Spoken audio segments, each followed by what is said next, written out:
Ang ilang mga zodiac sign ay may lahat ng swerte. Ang iba ay naiwang nagtataka kung bakit tila wala nang magagawa para sa kanila. Kung bakit sila ay palaging nakikitungo sa gayong kakilakilabot na mga kamay, kung bakit hindi sila makapagpahinga.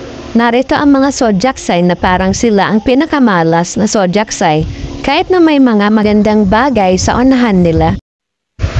Ang apat na zodiac sign na hindi suswertihin ngayong 2024 ay Aquarius. Hindi ka mapala dahil hinahayaan mong kumbinsihin ka nito mahirap na guhit na ito ay magiging lahat pababa mula rito.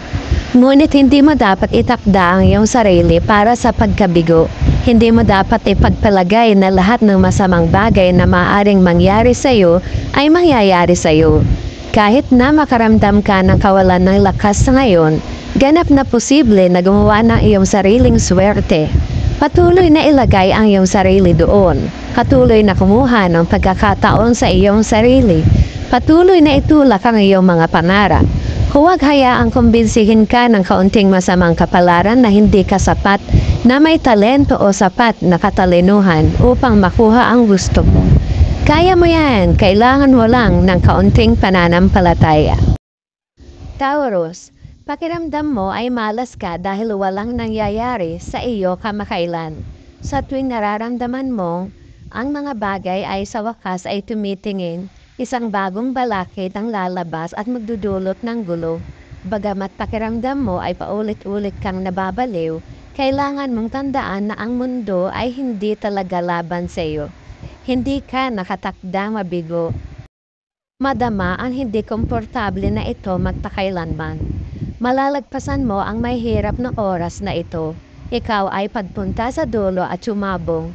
Tandaan, walang permanente. Dahil lang sa nahihirapan ka ngayon, hindi ibig sabihin na bukas ay magiging pareho.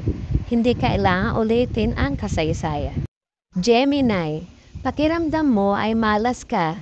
Dahil kahit anong pilit mo, gaano man kalaki ang iyong pagsisikap sa iyong mga relasyon o sa iyong pagkakaibigan o sa iyong mga pangarap sa karera, patuloy kang humaharap sa mga hadlang.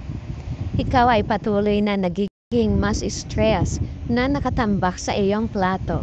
Bagamat nakapanghina ng loob na harapin ang napakaraming problema, lalo na kapag ang mga ito ay sunod-sunod na dumarating. Kailangan mong subukang mag-isip ng positibo sa pasulong. Sa halip na tumuon sa lahat ng mga bagay na nagkamali, kailangan mong tuhanang nalampasan mo na ang lahat. Nalagpasan mo ang bawat paghihirap. Dapat mong ipagmalaki ang iyong sarili. Nakaharap ka ng higit sa karamihan ng mga tao at nakatayo ka pa rin, nandito ka pa rin. Scorpio, malas ka dahil parang lahat ng tao sa paligid mo ay umuunlad habang paulit-ulit kang nababaliw. Ngunit hindi mo mayahambing ang iyong paglalakbay sa mga taong nakapaligid sa iyo. May mga tao sa iyong paligid na dumaranas ng kasing dami ng paghihirap na nararanasan mo. Ngunit hindi nila ito ibinabahagi sa mundo.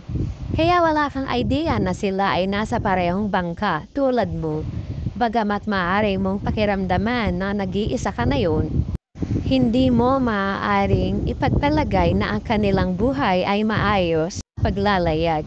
Dahil ito ay tila ganoon sa social media, ang bawat isa ay nakipaglaban sa kanilang sariling mga laban. Kaya hindi ka nag-iisa gaya ng iniisip mo. Basta lagi niyong tatandaan, ito ay pawang gabay lamang. Sa ating pa rin ay kauunlad ng ating buhay. Maraming salamat po.